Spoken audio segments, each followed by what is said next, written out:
predictions for UFC Fight Night. Taira versus Young Park. Young Sung Park. My bad. Not the greatest card in the world. I think there will be some fun fights for sure, but yeah, name value wise, pretty cooked. So, starting off, we got Ketlin Souza versus Piera Rodriguez. Souza, if I remember correctly, fights a lot like Entourage, just kind of fucking spams hugs. But yeah, oh, she got a submission. I think she knocked her down though against Uregui. It was this like prospect. A lot of people were like, "Oh shit, this chick's actually pretty good," and then she just got fucking checked by like huge underdogs twice. She's got the neck tats. That definitely helps. Pierre Rodriguez lost to what's her name? Jillian Robertson, which isn't a bad loss by any means. I don't know. I'm gonna go the one with the goddamn neck tattoo. Which, you know, hasn't always panned out well. There was a fighter named Cornell, this Mexican fighter, who was also a strawweight, and yeah, she got kind of clapped. I was a big fan of her though. Next up, Rafael Esteban versus Felipe Boone. Oh yeah, I'll go Sousa by fucking third round knockout. I don't know. Next up, Rafael Esteban versus Felipe Boons. Felipe Boons. Boons, victim of a ding. Yeah. Boons, victim of a ding. I don't know why, but that's all I can think of when I see this dude's name. It's fucking Conor McGregor going, yeah, fucking Boons, victim of a ding. Yeah. Sorry, my Irish accent is not strong, but it is what it is. I'm going Esteban. Boons had a good first round against Joshua Van. He was low-key kind of touching him up on the feet. He is more of a submission guy. He has like 8 submissions on his record. And you know, he's got good jits and a good frame for for flyweight, but I think he's doesn't seem strong. You know, he's got like small bones, like myself. You know, he's a very small boned individual. And I think that kind of build is not going to fare well against a guy like Esteban. Esteban beat Charles Johnson, which is a great win. It was a very close fight. Aguilar's a decent win too, but yeah, he's kind of like solely a wrestler / grappler type. Doesn't really do much damage. Not a lot of like attacking submissions or anything, but I think Boons, you know, Boons could always catch a triangle or an armbar or something slick. You know, if I'm going for like an underdog pick, I'd maybe go Boons by sub, but because he does love jiu-jitsu, like he is pretty fucking good on the ground. I just see Esteban controlling him, winning a boring decision or maybe breaking him, and getting the win in the third round. Because once Joshua Van started putting that pepper on Felipe Boons, it was Jover. He crumbled pretty quick, and he was fighting back for sure. But you could tell he's like, oh, this fight is over. Like it's just a matter of time till he gets finished. So I'll go Esteban by decision. Next up,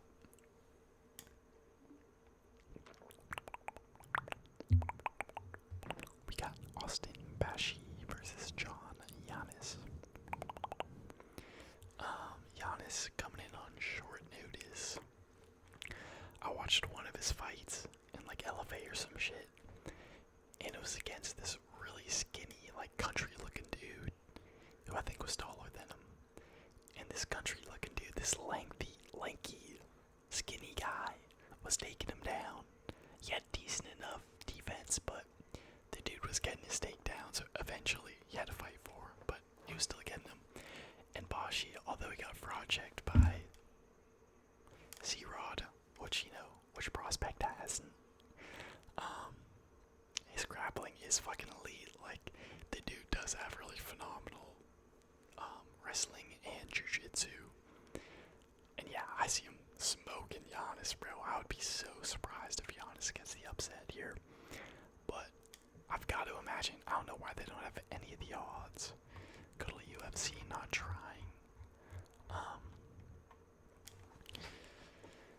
But yeah, I think Bashi's levels at it of this guy, so I'm gonna go Bashi by like first round sub. Next up, Nick Klein versus Andre Poliev. I try to do some research for this fight, and I kinda couldn't because I don't have Fight Pass, and I'm not paying for that shit. It's a fucking scam, bro. Like, I already got ESPN Plus. I'm not buying fucking Fight Pass. But then I go on Hulu, which like is through ESPN Plus, I guess, to try to watch Nick Klein's fight against Otapa Gautier and Andre Poliev's fight against Christian Duncan. But they just don't exist. And the Nick Klein fight was on Sudo versus Song Yadong in Seattle. And I looked at that card, and it just doesn't exist. They have like most cards, like pretty much every card. But apparently that one just ESPN forgot to upload, I guess. So I wasn't able to do much taping on Nick Klein. I watched one of his old fights, but it was like 2 years ago. And he did not look very impressive. I do remember the Poliev fight with Leroy Duncan, who I think is pretty good, and I think going to decision with him isn't a bad look, but I remember him like being competitive in the first 2 rounds, but not doing anything in that fight. I think Duncan maybe rocked him once or twice, but I remember majority of that fight being them just staring at each other and like Duncan landing and Poliev not doing anything. But Nick Klein, submission guy, kind of one of those like country, like US fighters that are kind of flabby and like, you know, not great genetics, but have good jiu-jitsu, kind of like Jason Knight in a way, or AJ Cunningham, the guy that got cooked up by Ludwig Klein, or like Nate Maness, although Nate Maness wasn't that bad. But yeah, I'm gonna go Poliev. Klein, I think his only shot is like a submission. He's not really threatening anywhere, and Poliev is Russian, and he's got a good build, and he's a lot taller. So I'm gonna go Poliev by decision. Maybe knockout though, I don't know. Maybe he fucks up Klein, but yeah, I'll go Poliev by decision.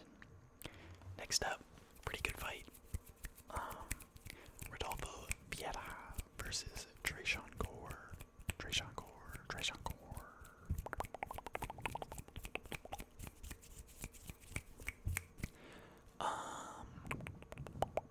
I'm gonna go Vieira.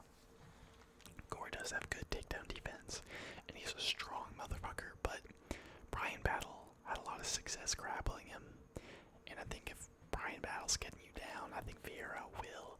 Vieira does kind of shoot the same takedowns over and over, like he doesn't have a lot of variety. He kind of just shoots single legs and double legs, and that's it. Against Chris Curtis, he was just spamming the same shit over and over, getting it stuffed. But I don't think Tresean Gore has the same level of takedown defense as Chris Curtis by any means. So I do see Vieira having success in the grappling. I think on the feet, Gore definitely has the advantage, but Vieira's no slouch. He can hold his own. He's got a good little jab, decent boxing, and it does seem like his cardio issue hasn't been fixed, but it's been addressed. You know, it's not like when he fought Hernandez and he gassed out in 1 round. He's been looking better. I like the improvements. Came in as like just a jiu-jitsu guy, but I think he's a real like full MMA fighter at this point. I don't think he'll be able to do enough on the feet. Maybe land like a couple jabs, maybe get rocked once, eat a right hand from Tresean Gore. But I think his grappling is just leagues above Gore's,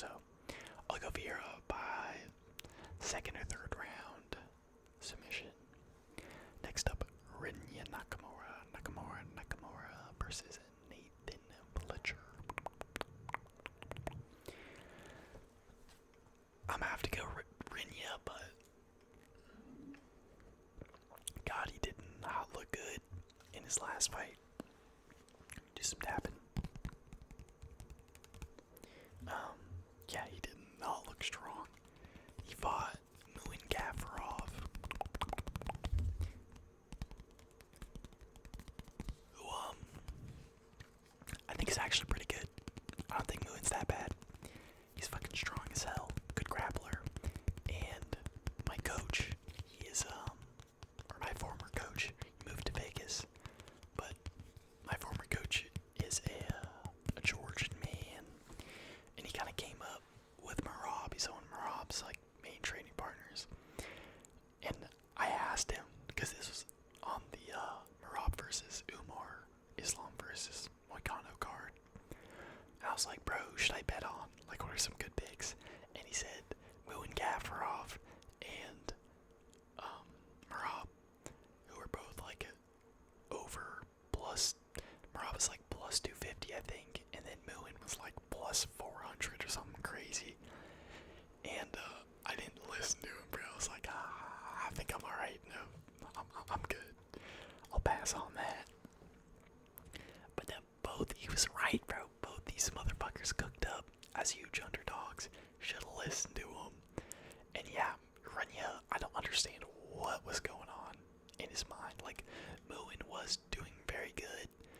I don't think it was all just on Renya kind of failing.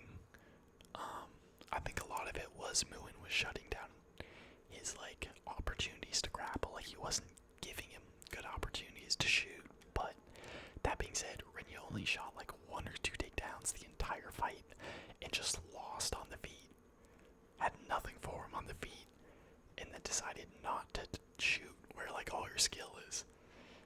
And then the couple times he did get him down, Muin got back up to his feet. They had some good scrambles, but like, come on, bro. After that performance, it's hard to pick you. That being said, Nathan Fletcher, he's not like a can or anything, but he's not very good. He's pretty small. Yeah, English, decent striking, decent grappling. Again, he's not bad. And, you know, there could be a world where he has an upset and Renya gets cooked, but I'm a belief that Renya gets through this level of opponent, and he's learned from his last loss and is going to grapple more, so I'll go Renya. He doesn't really finish too much, so I'll go Renya by decision. Maybe Fletcher will like win one round, rock him or something, but I'm going to go Renya by decision.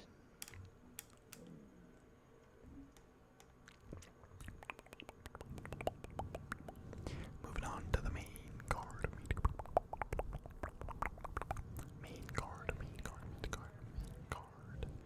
We got Danny Silva going on against Kevin Peleos. A lot of people are talking about Mr. Kevin Peleos, and he is good. Don't get me wrong, this guy is pretty good. He's kind of small for featherweight, but the dude is built like a brick shit house, man. Like, he is blockhead central. Yum. It's like, it's so funny, bro. His fucking neck is like the exact same width as his entire head. You know, like, I got a pretty big head and a pretty like small neck. Like, my neck ends here, my head like goes out, but his neck is like here, you know, like it's just one rectangle, which is a great fucking base for fighting. Like, dude, you're never gonna get knocked out if your neck is that strong and huge. There's no like whiplash, you know. It's kind of like a superpower, honestly. But Danny Silva's got a pretty good blockhead on him as well. Yeah, went to a good scrap with Gene Silva and fucked up Joy, which I'm not surprised by. But yeah, great striking. I don't really know that I've seen much of his grappling, but on the feet, you know, he's a little monster for sure. Likes his hooks, his kicks. well-rounded on the feet and pretty fucking powerful, pretty strong. That being said, Danny Silva, besides Gene Silva, I think is the best guy whole fight to date. Like, Danny Silva's sneaky good. He had a great war on the Contender Series. And then he fought Kulabao, and I was rooting for Kulabao. I like Kulabao. I don't know what it is about him, but he was just one of my favorite fighters. And fucking free my boy, bro. Get him back in the UFC. The UFC did him so dirty. He lost 2 fights to do like top 15 fighters, or at least elite level fighters, and they cut his ass. But he was just, like, such an exciting fighter. Had some great wins. Yeah, lost to Leon Murphy in like a kind of close decision, and then he lost split decision to Ricardo Ramos, and that was it. Oh wait, no, never mind. He did lose to. Okay, I guess he lost 3 in a row. But still, like, Murphy, Silva, and I guess Ramos isn't a great look, but I don't know. Like, before that, he was on a 3-fight winning streak, draw with Jourdain. Apparently there's no outcome with this fight against Jalen Turner. Interesting. But yeah, all that to say that Danny Silva is pretty good, because it was a very competitive fight with Kulabao, but then in the 3rd round, like, his cardio, his toughness, his pressure was so good. Like, this dude's got a chin on him, he can eat shots like crazy, and he's got insane durability and very good boxing. That being said, he's pretty one-dimensional. He's not the most, fluid John Jones like fighter. He's pretty much just boxing, but he's very good at that. And he's 5'11". Wow, I thought he was a lot shorter. But I think this is gonna be fight of the night.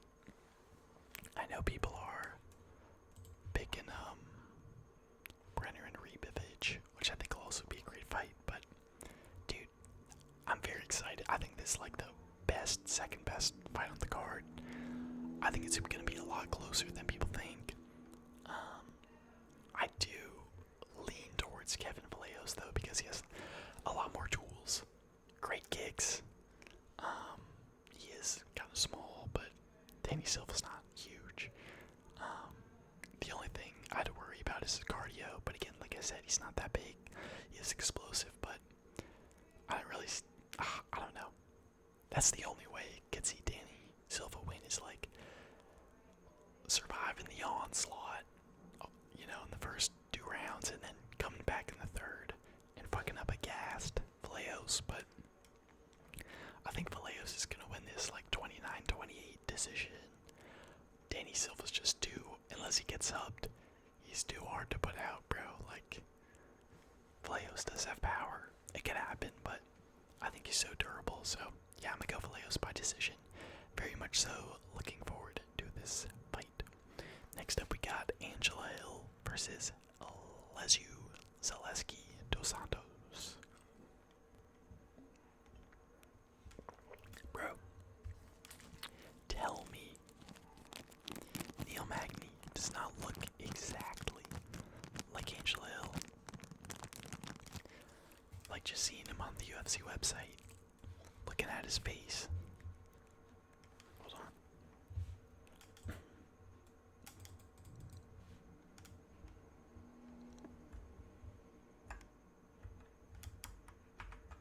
Oh shit. Look at his face, bro.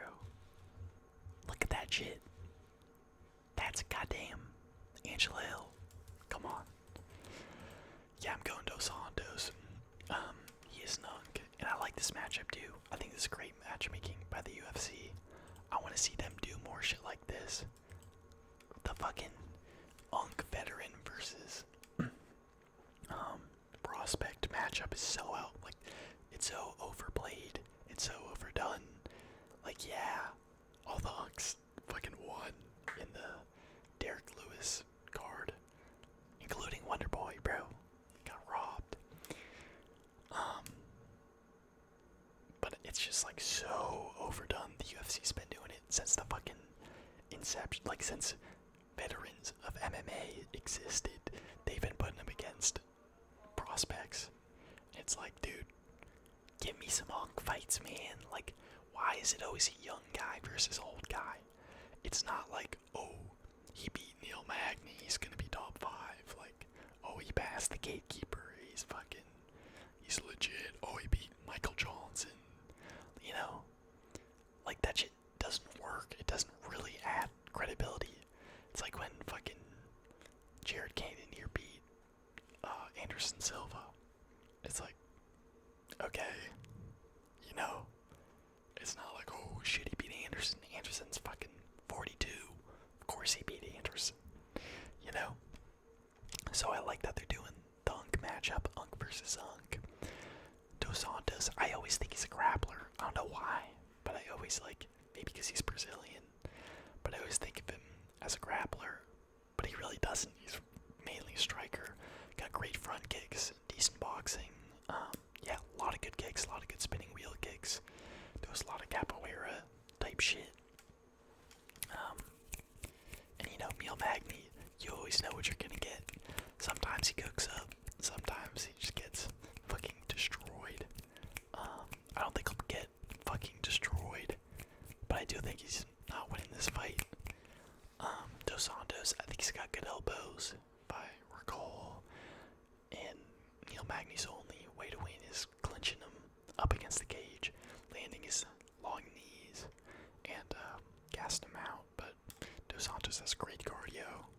Like I said, good striking, great grappling, which I'll probably use in this fight. Yeah, I'm gonna go Dos Santos by either sub or decision. I think if he actually goes for the grappling, he'll be able to find the sub, but otherwise, I think decision is the most likely way this fight plays out. Oh. Next up, we got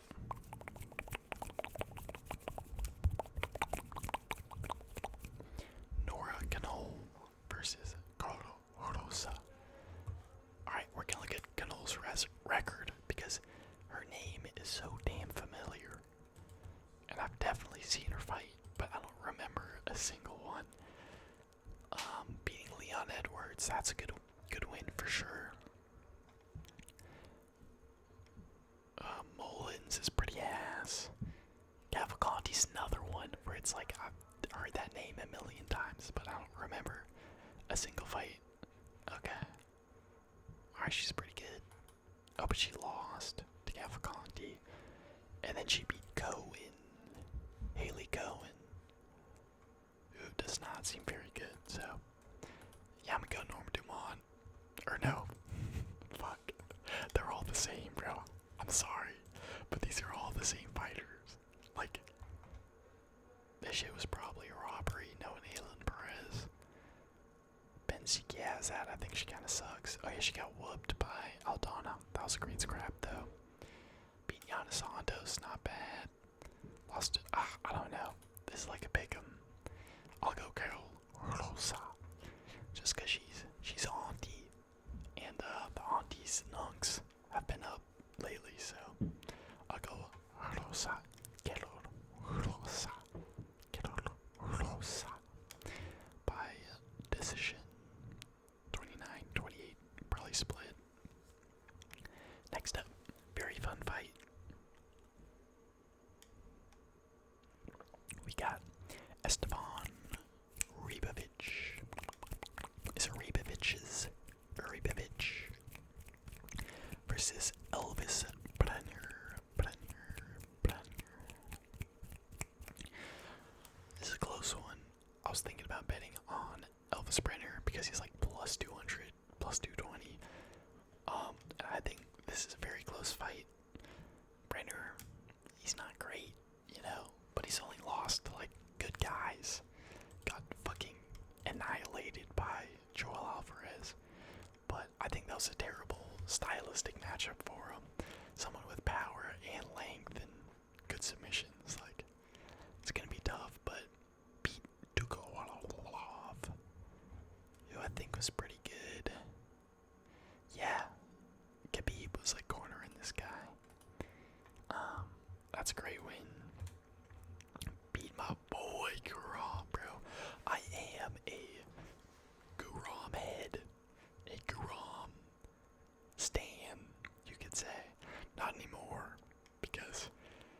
might not be as good as I thought he was. He had Kamzat and Ilya Tabori in the corner and still got whooped by fucking Kynan Ferrandez or whatever. Yeah, so sad. What happened to my boy Guram?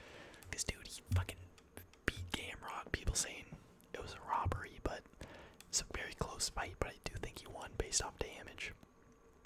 And then he had a super close fight with Demir, who I guess retired, which sucks because he's really good. And then he was beating the fuck out of Elvis Brenner, cooking him up. And then Brenner just had that dog in him, landed like a body shot, I think a sneaky body shot, and then a shot around the guard. Just fucking had Gutaladze's entire health crunched, and then just kind of folded over and got knocked out. Very sad, but a great win. And that's when people are like, "Oh, this guy's fucking good." And then he beat this dude. I don't know who the fuck that is, Grushweshki, and then lost to Oral by, decent performance. Like, it wasn't terrible, didn't get smoked, but definitely got outclassed and then cooked up by Elvis Brenner. But Ribovic, after the Terrence McKinney fight, I was like, oh, I'm excited, bro. I'm hyped to see where this guy goes. To fucking head kick Terrence McKinney like that. Do the Terrence McKinney to Terrence McKinney. Like, that shit was sick. And then he fights El Uber. Great scrap, but like, looking back, it should not have been that close with a guy like Zell Uber, and then he loses to fucking, what's it called? Nazrat Akbarast, which is a close fight as well, but making it close with Nazrat, like, I think Elvis Brenner is on the same level as, Nazrat Asparav, So, I think it's like a big, maybe slight favorite towards Esteban. They both have great cardio. They both got that dog in them. Both primarily strikers. I think Ribovic does have pretty bad grappling, from what I've heard. And Brenner does have pretty good submission game, I think. No, I'm mixing them up with, Miquizel Costa, the dude with the pigmentation. Yeah, I think it's a super close fight.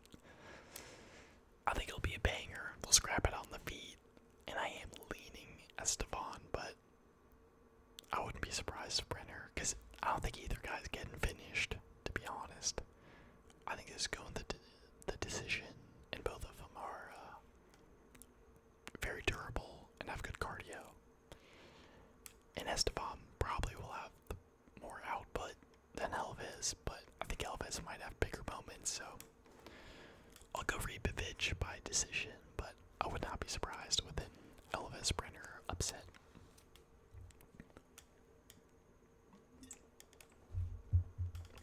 Before we move on to the main event of the evening, we're gonna do some TI-84 sounds.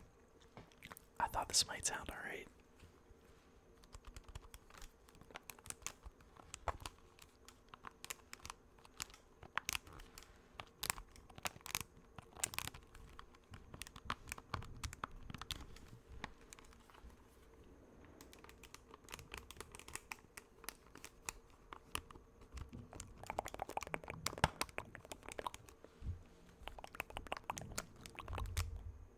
Oh shit.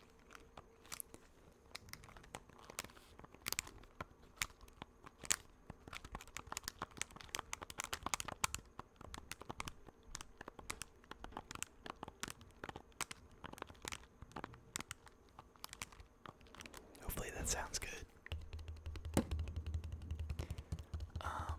Yeah. Mateusz Rebecki versus Chris Duncan. Shout out my boy Chris Duncan. Put it on for the Scots. Not many of them left in the UFC, but I always root for him. And yeah, 2 great underdog guillotines in a row. He's been looking good, man. He's one of those guys that sometimes looks great, sometimes does not look so great. I definitely do not see him guillotining Rebecki. He he's got that short, stocky build. Like, those guys are impossible to guillotine. Just look at fucking Volkanovski, you know? And Rebecca's good, man. Great hooks. But he's not just a hook spammer. Like, he throws mostly hooks, but he is, like, not retarded on the feet, you know?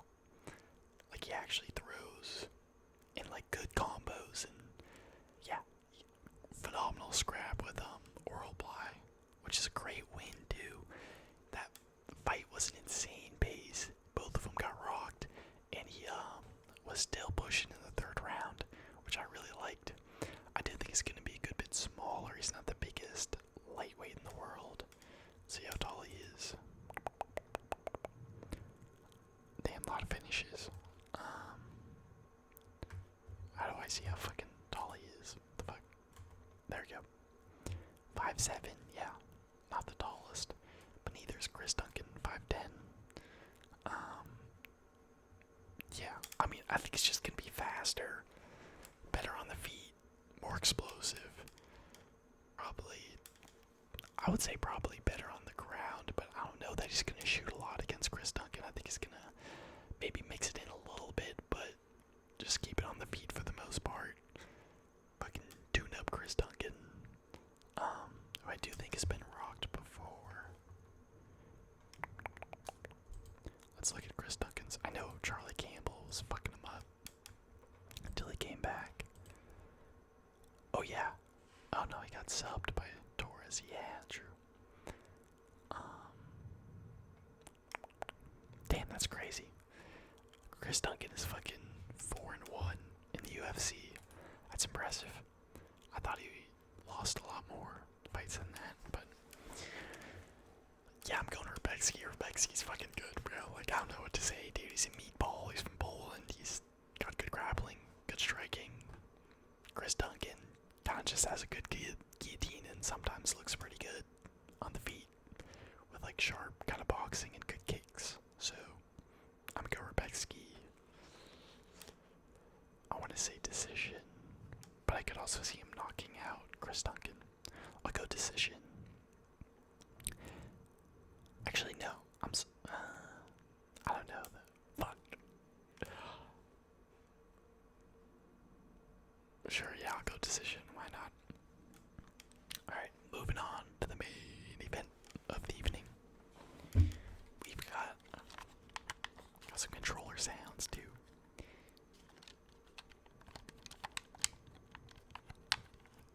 We've got Tatsuro Taira versus Young Sung Park. Good scrap, but let me tell you about this fight. So, initially, Taira was supposed to fight Amir Albasi. Then he pulls out like 2-3 weeks ago. And then Steve Herzeg next week was gonna fight, what's his name? Alex Perez. And then Alex Perez pulled out, per usual. Not surprised. The UFC's got to start having like backup fighters for non-title fights. So when it's a guy who's like pulled out a million times, like I don't know why they didn't have a backup for Mosar, you know. But yeah, pulls out, and then Young Sung Park is gonna fight Steve Herzeg, which is a great fight. I remember seeing that on Twitter, being like, "Oh fuck yeah, this is gonna be fire, dude." And then Amir Albasi pulls out, so then they bring Park over to this main event, and then Ode Osborne steps in against Steve Herzeg. Now, if I was in the UFC shoes, what I would have done is taken what's his name? Steve Herzeg, and put him in the main event against Tatsuro Taira. Because that's a great fight, very competitive. They both had full camps. It's only a week away, you know. And then just done Park versus Ode Osborne, which is also a fun fight, you know. But no, apparently the UFC, I think the reason they're doing it is to like spread out the top level competition, because if Young Sung Park and Ode Osborne is your co-main event of a fight night card.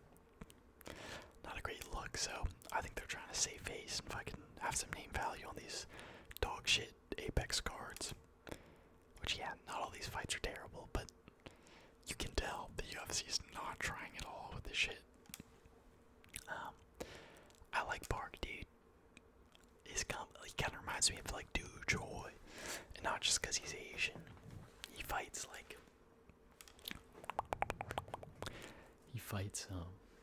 pretty similar. You know, he's got like that slick, good uppercuts, good hooks, just slick boxing on the feet, and he's also got underrated ground game too. Very good jiu-jitsu. Submitted Carlos Hernandez, which is a pretty good win. Carlos Hernandez was given Taira trouble in the grappling, and he fucking subbed him in like round 2. But I don't know. It's a tough one because Park has not really faced anyone elite yet. The last guy he fought was Park or Hernandez. And then before that, beat an Asian dude, I think on Road to UFC, maybe. And then Shane and Ross, which is like, welcome to the club, you know? So, he hasn't been tested, but he's a good-looking prospect, you know? That being said, Taira, very solid, only really lost to Roy Val, I believe. The Perez win was kind of weird. Just kind of bunked his knee, but he did that intentionally, so that was his best win, Alex Perez. And the dude does have elite jiu-jitsu. His wrestling is not the greatest in the world, but his scrambles, his like ability to stick to the back is very fucking high level. And yeah, I think this will be a fun fight. I think it'll be competitive, but I do think Taira has the edge in the grappling. I think Park on the feet is gonna fuck up Taira, but on the ground, you gotta go with Taira. So I'm gonna go Taira by like 3rd round submission. After trying and failing in the first 2 rounds, maybe taking his back for a while, but not being able to get the choke, and then maybe Young Sung Park lands some good shots on the feet. But yeah, I'm gonna trust in Tatsura's grappling ability to get it done in the 3rd round. So those are my predictions. Okay, card. I mean, we have had a lot worse Apex fight nights, but yeah, a lot of cancellations per usual. And rough, bro, that we got this and another fucking Apex card next week.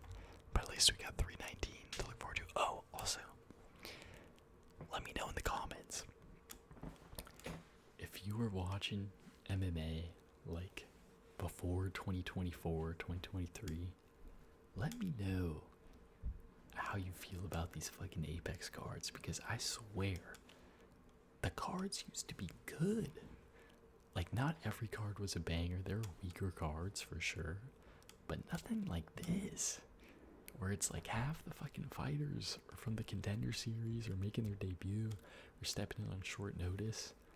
Like there were COVID era fighters that would fight a lot, like Kevin Holland and shit. And like Maki Pitolo, like guys like that who maybe weren't great. Sorry, got interrupted there for a second, but like I was saying, if you were following the UFC in 2020, 2021, I swear, like it might be fucking hindsight, nostalgia. It's not even like nostalgic. It's just the past always seems better than it actually was. Maybe it's something like that, but I swear during COVID, even though they were in the Apex, it was like good fight night, okay fight night, good fight night, great pay-per-view, good fight night, great fight night, solid pay-per-view, okay pay-per-view. Like, I feel like these types of cards didn't exist until 2024. Like, the UFC made a conscious decision, maybe with like like the ESPN deal or something. But it was after that too. I don't know. Where they were just like, this is the new model. We're gonna have dog shit. Which again, like the fights deliver a lot, but I'm not saying all these cards are like boring. But there's just zero hype, and it's in the Apex, and it's not even COVID Apex, where it's just the commentators in the corners, and you can hear every shot. It's like, ooh, that was nasty. It's like fucking 50 people in there, bunch of rich assholes who don't know shit about the fights. Not all of them, but a lot of them. And it's just like, whoa, it's like a little private party. Like, why would I want to watch a private party? So it's like you get the non-crowd aspect that sucks, but then you also don't get the silence of being able to hear the fighters and fucking land and connect. So it's just the worst of both worlds. But they decided, like, okay, this is the new model. We're gonna have 2 dog shit Apex, cards per month, 1 decent fight night, and then 1 pay-per-view. But that's the thing, it's like, bro, if they're gonna do that, these pay-per-views need to be stacked. They're putting so much more pressure on themselves to have the pay-per-views be like fucking stacked, because we're getting this shit for half of the month, and then the 1 card where it's like, oh, this is gonna be heat. It's like Tim Elliott and Kai Asakura and fucking Leon Murphy and Aaron Pico. Like, this isn't a bad card by any means. This is a solid main card, but if you're gonna have 2 dog shit Apex cards in a row, and then the final payoff is like 1 good title fight and like 3 good fights. You know what I'm saying? It's like, bro, why is Bobby Green and Diego Vieira headlining the prelims? Like, what the fuck? That's cooked, bro. I just, like, it's weird. I swear it used to be better. I don't know what happened, but they just decided, like, oh, we're gonna do this new model where, like, this is stacked 320, but again, it's like they'll have 3 great fights, 2 great fights, and the rest of the card will just be like, eh. Like, I miss when I got super excited for the prelims, because I love the prelims, bro. They deliver a lot more than the main event, typically, I feel like. But I don't know, it's just something I noticed.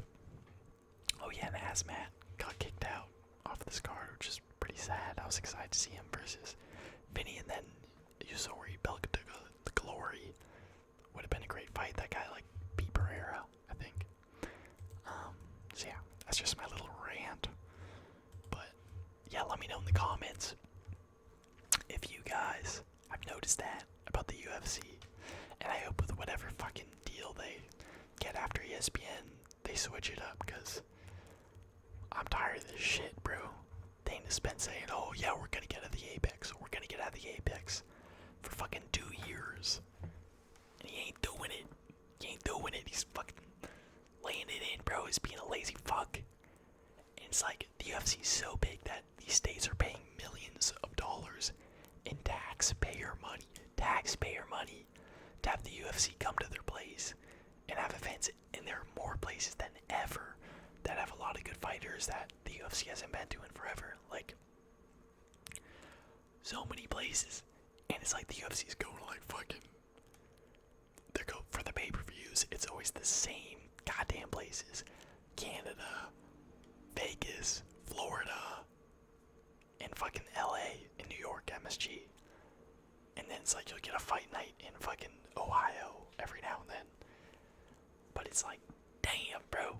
There's so many places the UFC can go, but they're doing this bullshit, bro. Honing it in the fucking Apex. Like, the sport is bigger than it's ever been, apparently. But we're getting some of the worst, name value wise at least, cards ever. Like, I don't get it. But yeah, that's my rant. Thanks for watching. Have a great night.